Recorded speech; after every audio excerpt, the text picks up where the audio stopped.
We are quickly back now on the Chip Shot Football Podcast here, and a topic that's not really related too much to the NFL and this past week in Week 12 because the Jets didn't play. They were on their bye week. They were enjoying a much needed and a much deserved, I think, time away from football and just time away from everything because of all the craziness that has gone down with them over the last couple of days. You know, they fired their general manager, Joe Douglas. They obviously fired Robert Saleh, and the results obviously haven't been there on the field as well. But now, we're talking about Aaron Rodgers, really the only one left to really blame, honestly. And I don't really know how we got here, honestly, with Aaron Rodgers and the Jets. Because just a year ago, this situation couldn't have been more different, right? Aaron Rodgers gets hurt. Now everybody is just praying that he comes back sooner rather than later. They already know he's going to miss the year, but they just can't wait for Aaron Rodgers to come back and see him on the football field and play for them and their organization. But now, you fast forward about a year, and things couldn't be more differently, right? They continue to wait for Aaron Rodgers this year to kind of string together some games where he looks like the old Aaron Rodgers, but it's been pretty hit or miss. I think things really went downhill once they fired Robert Saleh.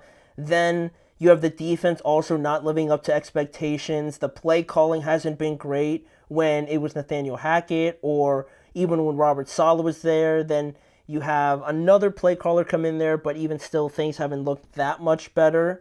And all things, we found all these things out as we went through the season. It's not like really we could have predicted any of this, and that's why I think it makes it a little bit more just unexpected and just unprecedented. Because at the beginning of the year, I fell into the lore of really liking this Jets team. They addressed the offensive line. Breece Hall was there. He's a very talented running back. Garrett Wilson, obviously a number one receiver of sorts. And the defense, the defense has good players, right? With Sauce Gardner, Quinnen Williams, Quincy Williams, and these guys. Will McDonald's having a great year too. But, something's missing. Something's not really connecting with this team really all year. And now the Jets are coming off of their bye week, and there's been some developments with Aaron Rodgers, even more as we go through the rest of this year, right? First, there was reports that Ambassador Woody Johnson really lost confidence in Aaron Rodgers around week 4 when they lost to the Denver Broncos in what was a pretty pretty embarrassing showing offensively. And I only mean that because I think it was what was the score, 12-10 or something like that. And there was a storm going on. It was just all an ugly way to go about it. But, the Broncos won that game in New York. And from that point on, reportedly, they're saying that Woody Johnson, the ambassador of the Jets, lost confidence in Aaron Rodgers. And it wasn't really the same from there. And on top of that, you get more reports coming out, specifically reports from The Athletic's Diana Russini, and it just continues to add on to this idea about Aaron Rodgers in his time in New York, and now possibly, hinting to the fact that his future in New York isn't as clear as maybe he would like it to be, right? Because The Athletic's Diana Russini wrote in a recent report, and I'm paraphrasing here, she said that Woody Johnson lost confidence in Aaron Rodgers around week 4. She's heard that some of the team believes everyone is tiptoeing around the fact that Aaron Rodgers just isn't the same player anymore, so they're having a hard time, coming to facts with that. Also, it's possible that they may place Aaron Rodgers on the IR or just bench him for probably the last few weeks here in the regular season, and that kind of connects to another report that we recently had about how Aaron Rodgers is reportedly dealing with a couple injuries and that he doesn't want to get medical scans or something like that I didn't know really was possible, that you could just reject getting an MRI or something like that. That's what the report said. I don't know how true it is, but it seems too far-fetched, obviously, but it's been circling now for a while. And I think the most interesting part of this report was the following, where Diana Russini mentioned the possibility of Aaron Rodgers' future in 2025, and she said his relationship with the owner has been strained for months. That's not a secret in the building or the locker room. At this point, after conversations with sources, with the team, and around the league, my understanding is that Rodgers still wants to play in 2025, just not for the New York Jets. And of course, today, Aaron Rodgers appeared on the Pat McAfee show, and he completely disagreed with this. He said that he's never said anything like that to anybody close to him in his life. So we're going to have to take Aaron Rodgers' word, obviously, over these reports, right? But I think it doesn't really take away from the fact, though, that something does seem a little bit off here with the Jets and Rodgers, right? With Ambassador Woody Johnson, pretty much clearing house already. It feels like you're not just going to keep the quarterback around. Despite the fact that it is Aaron Rodgers, it just feels like everything in that building is just not really flowing, obviously, right? That it's not really all connecting in the most amicable sort of way. If it was the case, I think it would have bought Robert Saleh more time, or it would have bought Joe Douglas more time. But the fact that Woody Johnson is just getting rid of guys left and right, it doesn't really paint the picture that he's just going to keep Aaron Rodgers, right? Also because he watches the games, and he probably feels like Aaron Rodgers hasn't been his usual self, or that they haven't gone the player that they thought they were once they traded for Aaron Rodgers. And I think that's not just on Rodgers, right? He's the main guy around everything, right? Around this project for the New York Jets. But I don't think it goes without saying that the defense really hasn't been anywhere near where people thought they would be. The defense really took a turn for the worse once Robert Saleh left. Despite Jeff Ulbrich being there, it hasn't really looked the same. And I have to assume and kind of connect it to Robert Saleh, because from that point on, they haven't really looked anything like what we thought. Then trading for Davante Adams was also another thing that I was kind of like 60-40 on, where everybody was 80 or 90-10 or 80-20 towards.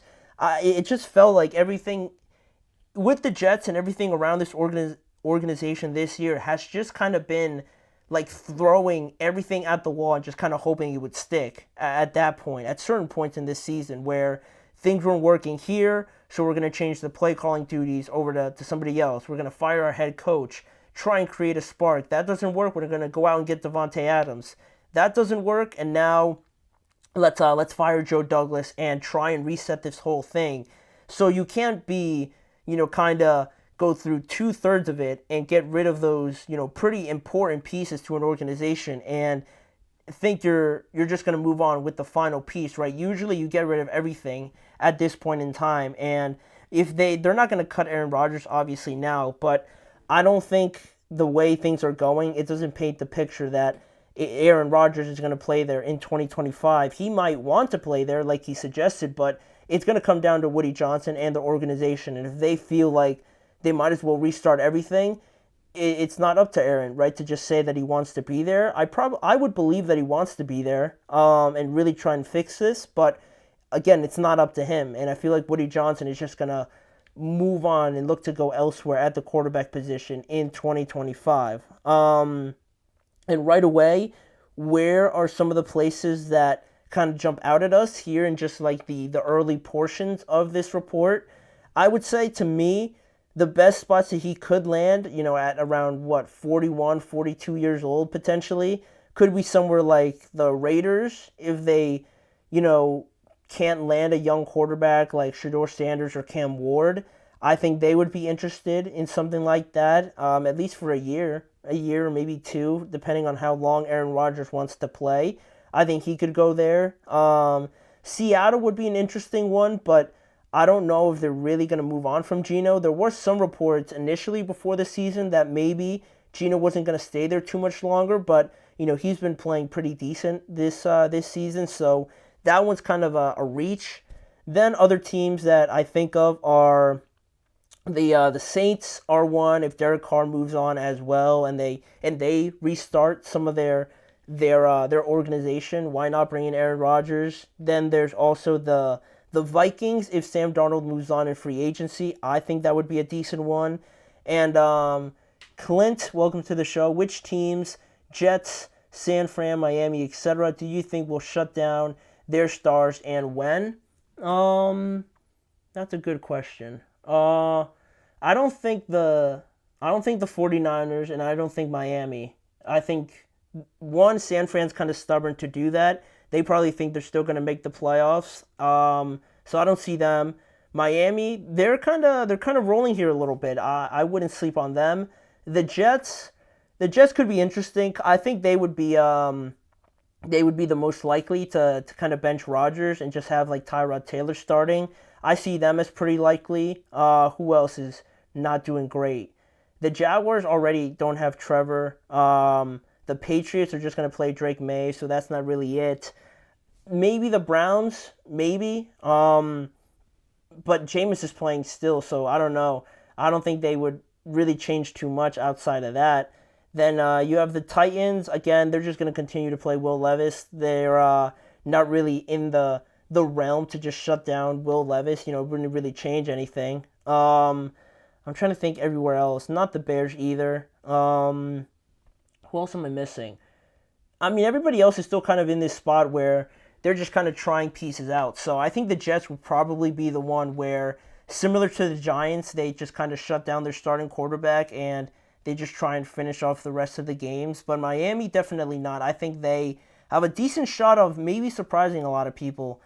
I didn't think that was possible, but that's where they are right now. They're playing pretty well. But overall, just to close out this topic and to kind of get back to the point on the Jets, I think the Saints, the Titans would probably be the most likely for Aaron Rodgers if and when he doesn't return to the Jets in 2025. Despite what he said, and I believe what he said, I still think that the Jets are going to look to move on. So I would probably guess that he would end up with the Saints or the Tennessee Titans if he was to move on in 2025. Let me know what you guys think, where Aaron Rodgers will play in 2025. If it's the Jets, if it's somewhere else, or maybe he retires if you feel strongly about that. But we're going to get to our last topic on today's show. We're going to finish off the series of unanswered questions here at the Chip Shot Football Podcast. We're going to be looking at the AFC West to close out today's show. So we're going to be right back and get to that after this break.